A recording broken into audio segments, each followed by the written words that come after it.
Welcome to the Metaphysics Hour. I'm your host, Rory Colgan.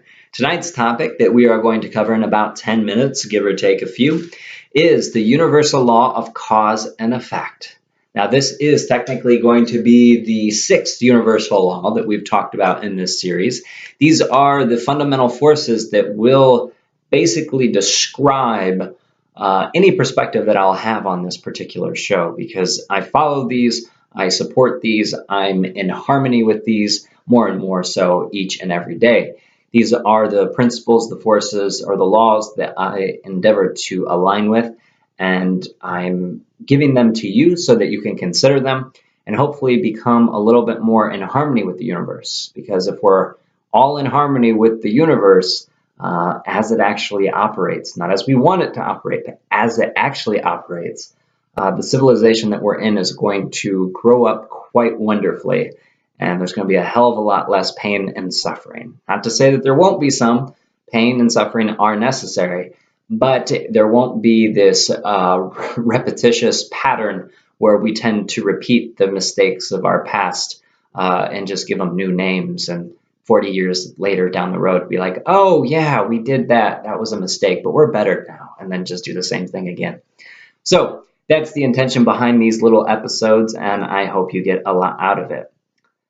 Cause and effect, cause and effect, cause and effect. I tell you, this universal law is simply stated as thought, your thinking, is the cause, and the physical, this stuff, is the manifested form of your thought.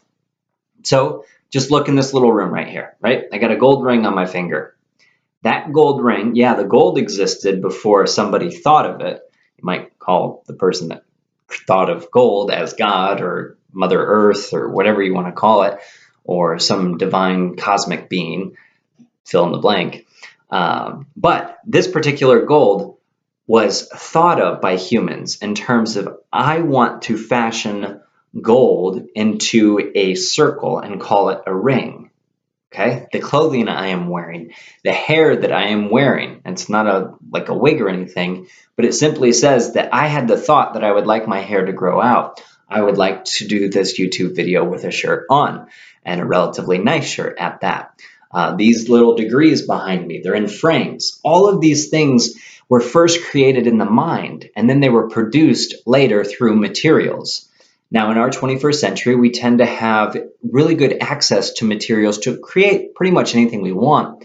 And most of us don't know how the earth, the real raw materials were used to fashion into these advanced products that we're using. Now, I say advanced as if that's like really amazing, and it is, but there's still a lot more of advancement to go in terms of clean energy, free energy, etc., etc.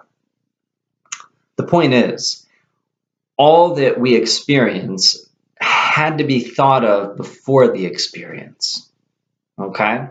Now, eventually you'll get to some things that would point towards a divine creator who would have to have created the big game of life, so to speak, so that all these different scenarios could play out, because some things you just can't think up. They just tend to happen, and they're perfect, and sometimes they're disastrous, but there's definitely a higher power at work. And that's not a shock in metaphysics, because metaphysics does support the idea of a creator, a supreme being. You doesn't have to be called God. It can be called anything that you particularly want. I guess there could be many creators, and there's probably still a supreme creator that has as a body the universe and all the unseen elements of that universe.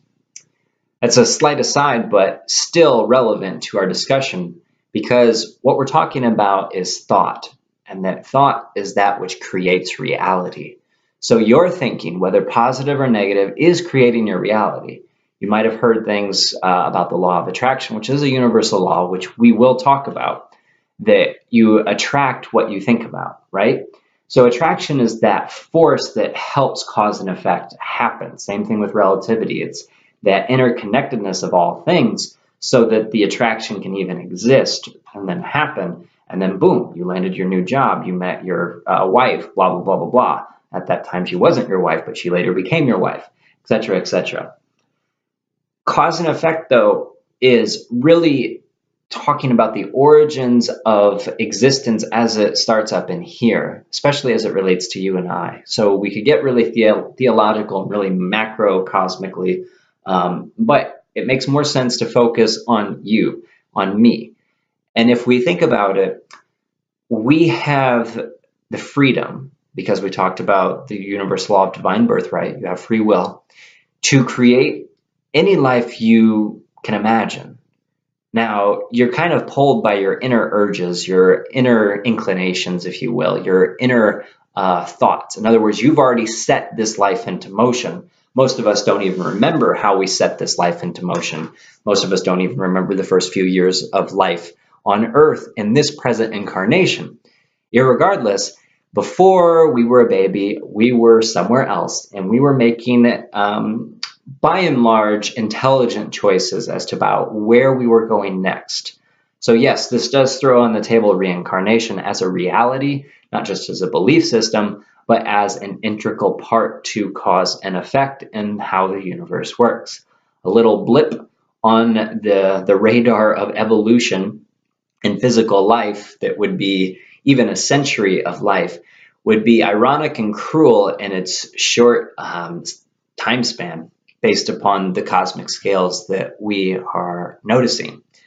So the reincarnation element gives you the opportunity to come back to the same playground, back to the same board game, so to speak, and to try it from a different perspective. So you get to be a male, you get to be a female, you get to be white, you get to be black, you get to be, whatever it is that you would, the distinctions that you could experience here.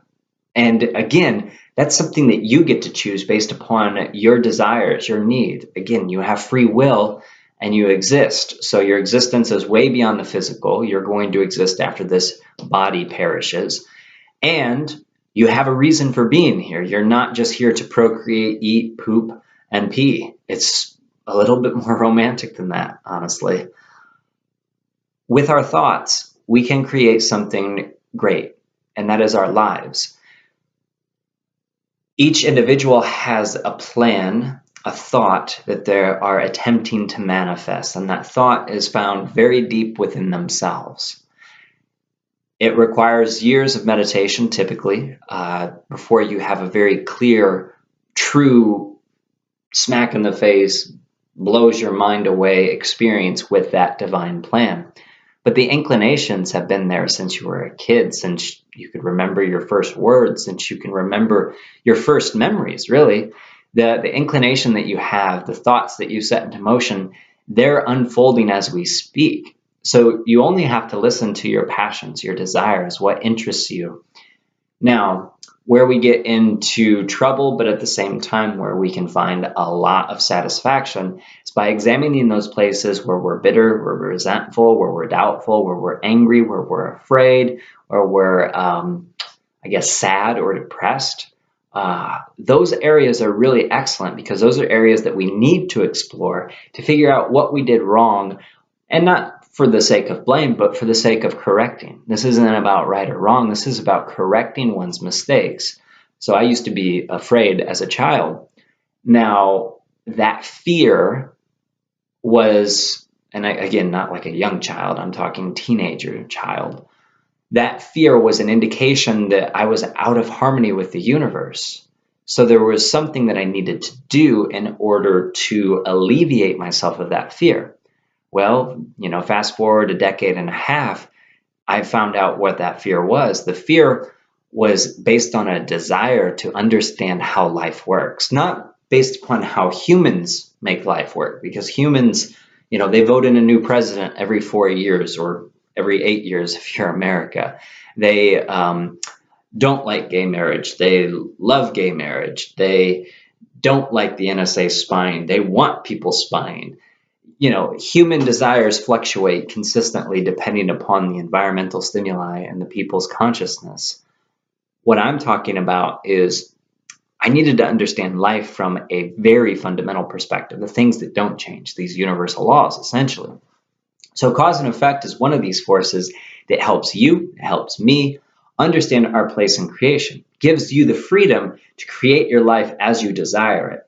So if you have negativity, you might want to, and I highly encourage you, to explore that negativity, to find out what it is that you're missing so that you can realign yourself and be in harmony with the universe. Your thoughts are going to create your reality. This is the universal law of cause and effect.